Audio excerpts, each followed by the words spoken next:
Hey, what's up, everyone? This is me, Dre. I'm here at work.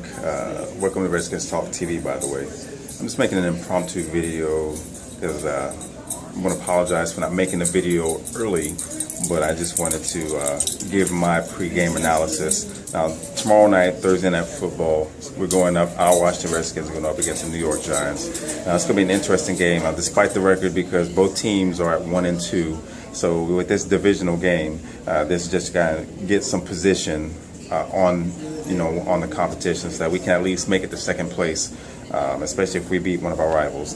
But the keys to the game, as far as with the offense, the offensive line integral with keeping Kirk Cousins upright, protecting Kirk Cousins, but at the same time also being able to open holes for Alfred Morris. So it's going to be crucial for the right side, because I'm always critical of the right side with Chris Chester and Tyler Columbus. He's dinged up, so we don't know if we're going to have someone playing in his place. On the left side, we have Laval. He's injured, so I don't know if he'll be playing or if Laribus is going to take his place.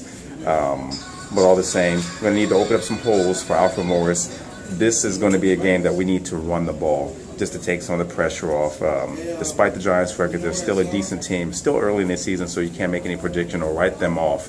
The last time they went to the Super Bowl, they ended the regular season at 9-7, so you can't sleep on the Giants. So need for some good play calling from Coach Gruden, which means that we need to get the ball into Alfred Morris's hands.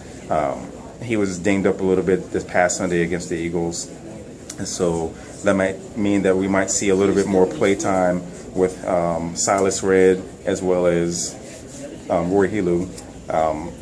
All three of them are capable runners, but Alfred Morris, once he sees that hole, he goes right for it. So looking forward to him having a good game. I'm really hoping that to get him at least 25 to 30 carries, and I'm really hoping that he eclipses the 100-yard mark, because he hasn't done so yet this season.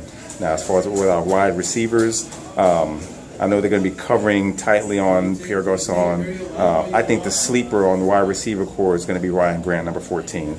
Rookie, knows how to get open, very decent with route running, needs to be a little bit more polished, but he manages to get open early and often. And also Andre Roberts, a more seasoned veteran that we picked up from the Cardinals. So looking forward to him doing well.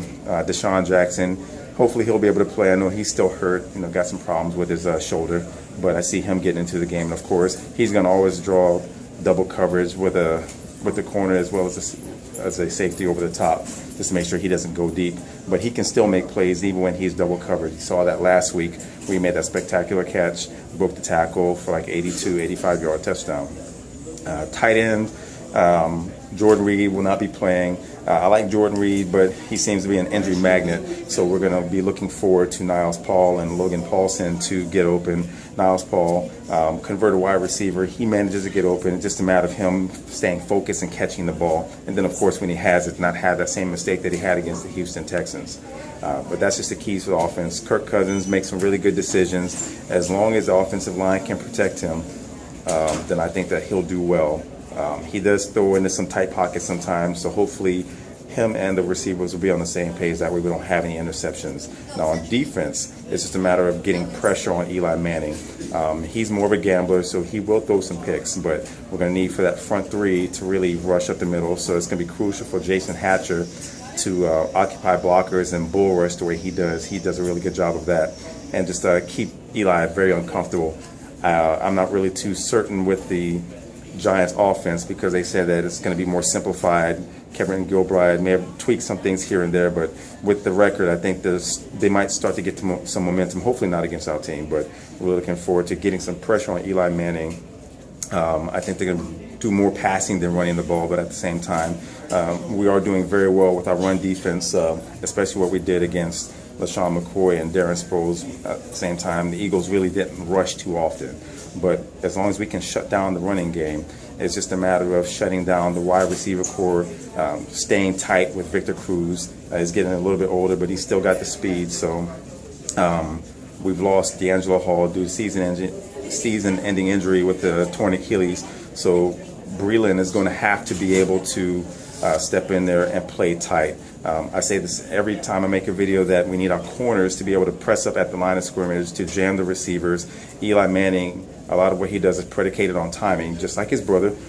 He doesn't have that same type of field command like his brother does, but at the same time, if you can jam the receivers, make Eli hold the ball longer, I see Ryan Kerrigan and gang having a field day feasting on Eli Manning, making him uncomfortable in the pocket. And then, of course, special teams.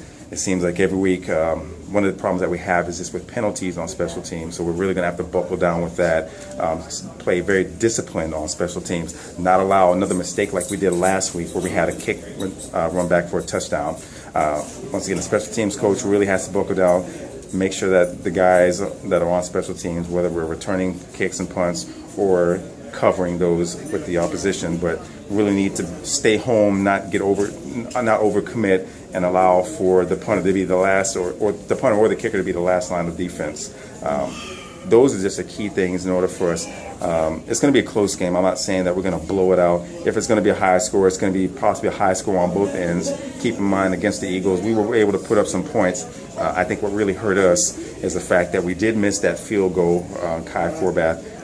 That was painful because that could have easily kept us at a tie score and the potential to win that game. But I do see it as a close game. I never do make any type of predictions against the Cowboys. I always say fuck the Cowboys. But that's just my prediction. Go ahead and leave your comments. And to my Redskins family, hail to the Redskins.